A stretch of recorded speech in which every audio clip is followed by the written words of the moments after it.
Good morning. My name is John Pentland at Hillhurst United Church. It's Sunday morning.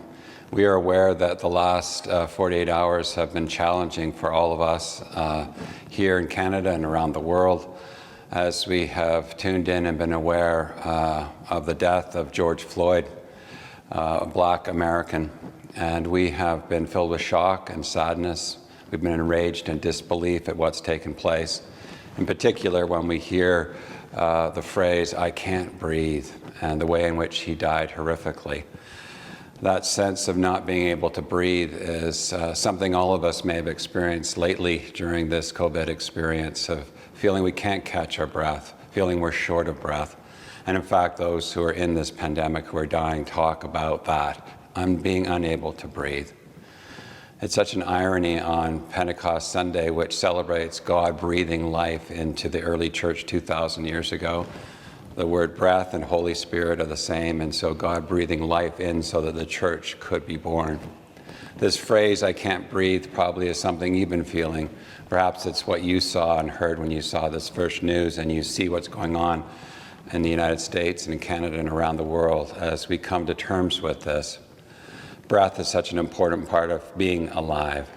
And the story of Pentecost reminds us that God breathes life into each and every one of us so that God's love and compassion can be born in people as we seek to live faithfully in the world.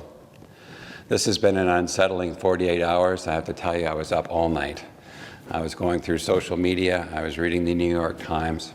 And one article in particular spoke to me that talked about the fact that there will be a vaccine for this virus, but there is no vaccine for racism.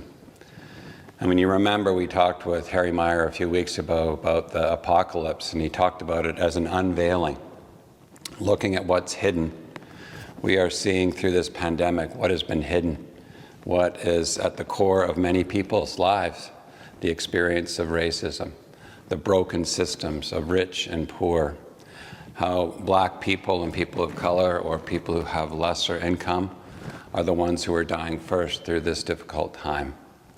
This takes our breath away, and it feels like we can't breathe. It feels like we can't catch our breath.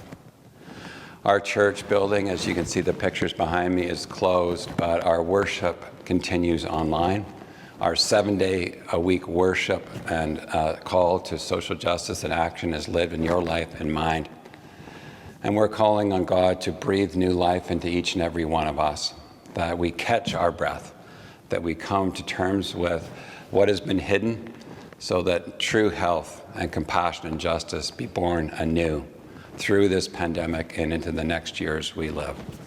May God's Spirit be with us this morning as we celebrate our affirming statement, which includes a commitment to work towards better race relations with all people. And so as we come this morning, know that your church is here. Your church will be here every day, 7 days a week, as we come alive to live God's vision of peace and justice and compassion. May God breathe upon you and I this day to give us life and energy to live. Thanks be to God. At the close of this service, you'll be invited to be in a chat room if you'd like to comment or be together. And we recognize that this isn't the same as being in the same room, but I invite you to share your words, your grief, your stories as we seek to step forward filled with God's Spirit. Thank you for being with us.